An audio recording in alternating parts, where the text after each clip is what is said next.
Bienvenue et merci d'écouter les Lettres de Gaza.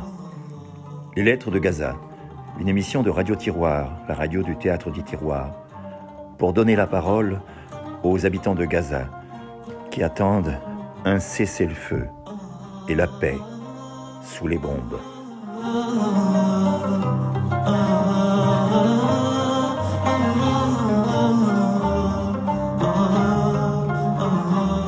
Aujourd'hui, la lettre numéro 76, reçue le 22 mars 2024, une lettre de Hossam El Madoun, notre ami comédien, prisonnier à Gaza.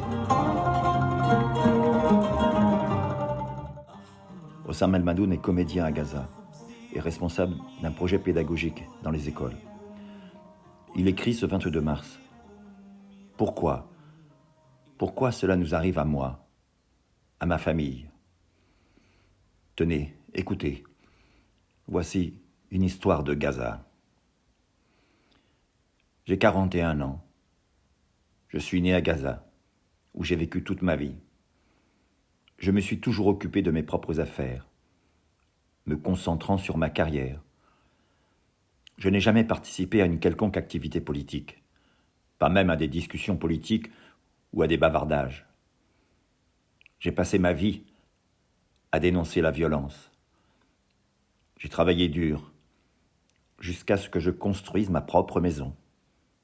Je me suis marié, j'ai eu 3 filles, dont l'aînée a 14 ans et la plus jeune, 4 ans et demi. Ma femme a également reçu une bonne éducation. Elle travaille dans une banque. Ce génocide a commencé. Alors je suis resté chez moi, dans le quartier de Remal à Gaza.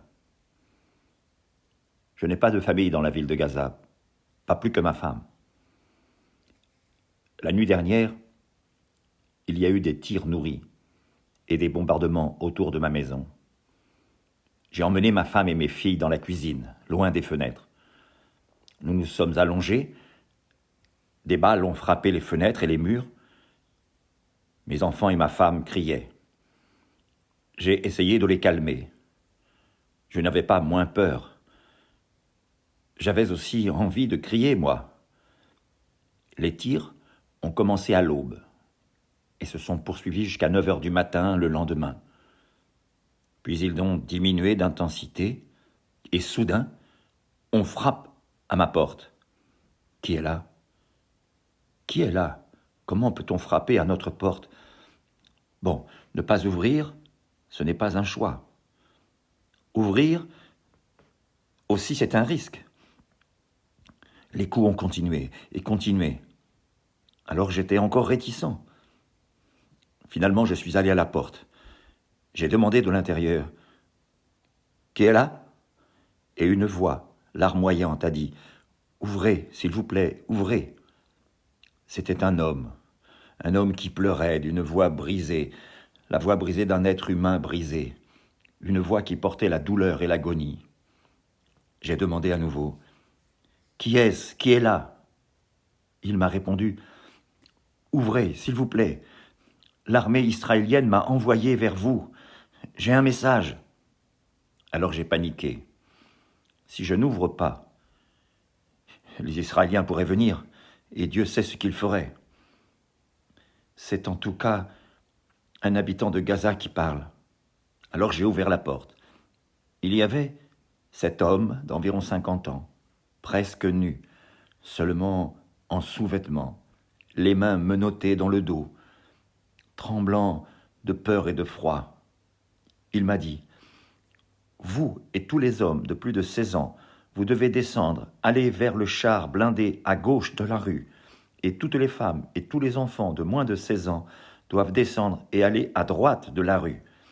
Vous devez descendre dans la rue, nus, à l'exception de vos sous-vêtements. Sinon, ils vous considéreront comme une menace. Ils vous abattront sur le champ. » Pendant quelques secondes, je suis resté figé.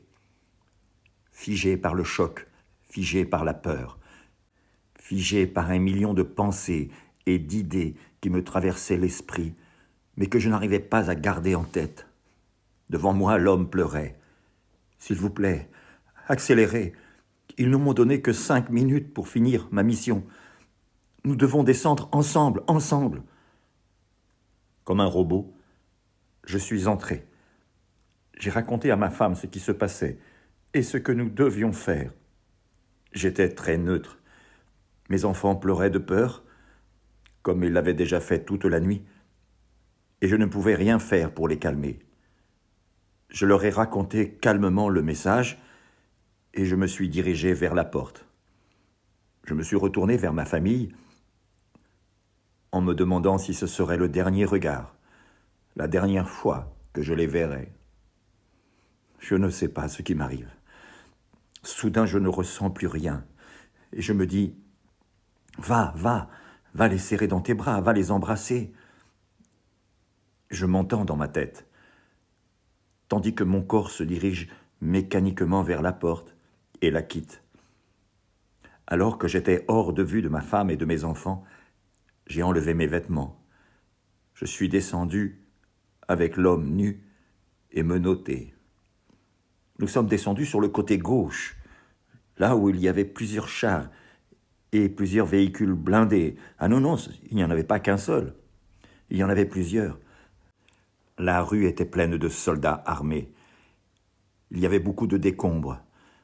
Je n'avais pas réalisé combien de maisons avaient été détruites. C'était comme une descente en enfer. Un soldat israélien, parlant couramment l'arabe, nous a demandé de nous arrêter. Alors je me suis arrêté. Il m'a dit de m'allonger, visage contre le sol. C'est ce que j'ai fait. Il m'a dit de me mettre les mains sur mon dos. C'est ce que j'ai fait. Tout cela pendant que d'innombrables fusils étaient pointés sur moi et sur mes autres voisins nus qui étaient arrivés avant moi. Soudain, le soldat israélien s'est approché de moi, m'a tiré brutalement les bras, les a attachés ensemble derrière mon dos et m'a bandé les yeux avec un morceau de tissu. Il me dit de me mettre debout. Ce n'était pas facile dans ma position. Le soldat m'a aidé en me donnant un coup de pied dans la cuisse. Cela m'a aidé, oui. La douleur m'a obligé à sauter. Ils m'ont emmené quelques mètres plus loin, m'ont mis à genoux face à un mur. Ils ont commencé à me poser des questions sur moi, sur ma famille, sur les activités des hommes armés dans la région, sur les tunnels. Chaque fois que je répondais « je ne sais pas », j'étais battu. Que pouvais-je faire? Je ne savais pas. Au bout de 20 minutes, ils m'ont fait tourner face à un petit drone qui volait près de mon visage. Le drone a scanné mon visage, puis il s'est envolé. Ils m'ont ensuite remis à genoux face au mur. Des petits cailloux m'ont griffé les genoux. Une petite pierre est presque entrée dans ma peau, sous mon genou. Quand j'ai essayé de bouger un peu pour l'éviter, cela n'a servi à rien. J'ai ressenti encore plus de douleur. Oh, ce n'était pas la seule douleur. Il m'avait menotté les mains avec des bandes plastiques, des bandes très serrées, pour que je ne sente pas le sang atteindre mes mains. Mon dos était très froid, très douloureux. Soudain, la douleur s'est propagée à toutes les parties de mon corps. Et puis, j'ai eu très froid, partout. Une pluie fine s'est mise à tomber. J'ai senti les gouttes d'eau sur ma tête et sur mon dos d'abord, puis tout mon corps a été mouillé. Je ne pouvais pas bouger. Il faisait très froid. Je commençais à me sentir gelé. Je ne sais pas vraiment. En fait, je ne me souviens pas si j'ai pleuré pendant ces heures face au mur. J'essaie de me rappeler à quoi je pensais pendant ce temps, mais honnêtement, je ne m'en souviens pas. Ai-je pensé à la mort? Ai-je pensé qu'ils allaient m'arrêter ou m'exécuter? Ai-je pensé à ma femme, à mes filles? Ai-je pensé à ma maison, à mes amis, à mon travail, à ma vie passée ou à mon avenir? Sincèrement, je ne sais pas. Peut-être ai-je pensé à tout cela et à bien d'autres choses encore, mais je ne m'en souviens pas. À 16 heures, ils m'ont dit de me lever, et Dieu seul sait quel effort et quelle douleur il m'a fallu pour me lever. J'ai d'abord jeté mon corps sur le côté, puis j'ai lutté pour me mettre sur le dos. Puis j'ai réalisé que cela ne m'aidait pas. Alors, je me suis tourné à nouveau pour faire face au sol, en mettant une jambe en avant et en poussant contre le sol avec tout ce qui me restait de force, jusqu'à ce que finalement je me tienne debout, avec de nombreuses égratignures sur le dos, sur ma poitrine, mes fesses, mes jambes, mes mains. Un soldat israélien m'a enlevé le bandeau des yeux par derrière. Pendant quelques secondes, il n'a pas été facile de faire face à la lumière du jour. Un autre soldat israélien se trouvait devant moi. Il pointait son arme sur mon visage. Et il m'a dit, d'un ton sec, « Vous allez marcher vers la rue Ar-Rachid, la rue de la mer. Et vous marchez vers la zone centrale. Marchez et surtout ne vous arrêtez pas. Marchez et ne regardez pas derrière vous. Pas une seule fois. Marchez, jusqu'à ce que vous atteigniez le camp de Nulsirat.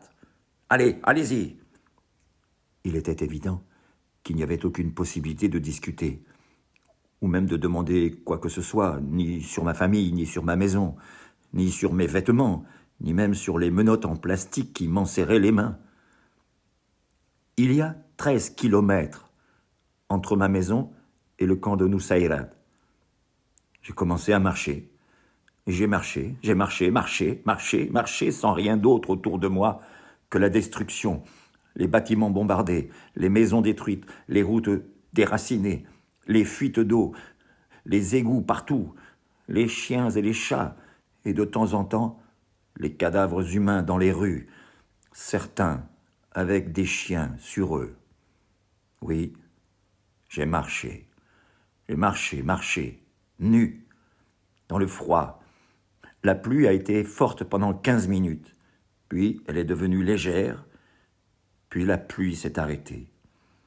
Je voulais essuyer l'eau de mes yeux et de mon visage, mais je ne pouvais pas, avec mes mains menottées derrière moi. J'ai marché encore et encore, passant de temps en temps devant des véhicules blindés et des chars israéliens. La nuit est tombée. Il faisait sombre. Je voyais à peine où poser mes pieds. Mais j'ai marché, je n'avais pas d'autre choix, marcher. J'ai commencé à penser. Bon, je suis vivant. Ils ne vont pas me tirer dessus. Ils l'auraient déjà fait s'ils voulaient me voir mort, n'est-ce pas? Mais où est ma famille? Où est ma femme et où sont mes enfants? Sont-ils toujours à Gaza? Ont-ils été autorisés à rentrer à la maison? Ont-ils été forcés de marcher comme moi jusqu'à Nusayrat? Mais si oui, où iraient-ils? Nous, dans la famille, personne ne connaît personne en dehors de la ville de Gaza. Il était 21h, quand j'ai vu, à l'horizon, la forme d'un homme qui venait vers moi. J'avais déjà dépassé la vallée de Gaza. Je suis près de Nusayrat, à environ 1 kilomètre. L'homme s'est approché de moi. Alors je suis tombé, littéralement tombé entre ses bras. 2 autres hommes nous ont rejoints. Ils m'ont détaché. L'un d'eux avait un manteau et il me l'a mis sur mon dos. Je voulais pleurer. Je cherchais des larmes pour pleurer. J'essayais de m'entendre pleurer, mais aucun son ne sortait de ma bouche. Je pense que je pleurais à l'intérieur de moi. Mes larmes tombaient à l'intérieur de mes yeux, au lieu de tomber à l'extérieur. Ça brûle. J'ai senti que ça brûlait comme l'enfer. Ils avaient une petite voiture. Ils m'ont mis sur le siège avant. Et nous avons roulé pendant 5 minutes. Nous avons atteint une école, un abri. Un abri où ils m'ont donné quelques vêtements, puis ils ont apporté de la nourriture, mais je ne pouvais pas manger. Ils ont insisté, mais je ne pouvais vraiment pas manger. J'ai demandé des nouvelles de ma famille, de ma femme, de mes enfants. Ils n'ont pas reconnu les noms. Peut-être que ma famille est rentrée chez elle. Comment puis-je le savoir? J'ai demandé un téléphone portable pour aller appeler ma femme. Alors j'ai essayé, encore, mais ça ne marche pas. Je ne savais pas quoi faire. Alors, ces hommes m'ont emmené à un endroit, sous une tente, au milieu de la cour de l'école. À l'intérieur de la tente, il y avait déjà 4 hommes. Ils m'ont souhaité la bienvenue. Ils m'ont indiqué un matelas que je pouvais utiliser pour dormir. Là, je me suis allongé. J'ai dormi.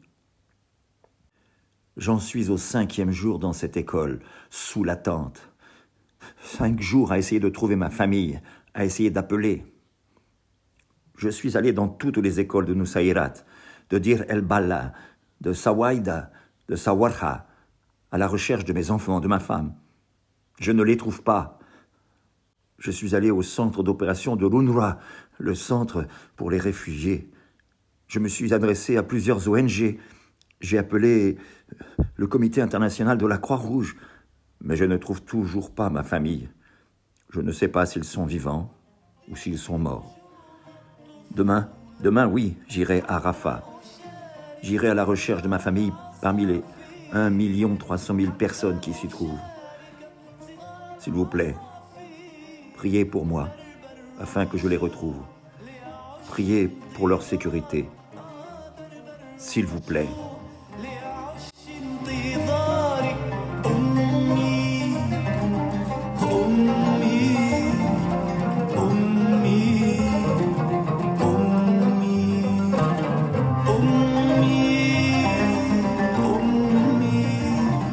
Vous venez d'entendre la 76e lettre reçue de Gaza, reçue dans la boîte aux lettres du théâtre du Tiroir, reçue de la part des comédiens qui ont travaillé, sont venus à Laval régulièrement depuis 23 ans.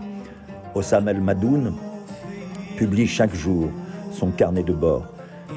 Vous pouvez retrouver toutes les lettres de Hossam El Madoun, tout son carnet de bord, sur le site internet Histoire ordinaire. Ainsi se termine le 10e épisode des Lettres de Gaza. Prochain épisode, lettre de Ali Abou Yassine, comédien palestinien venu en février 2023 au Théâtre du Tiroir. Prenez soin de vous et que cesse le feu pour que vive la paix.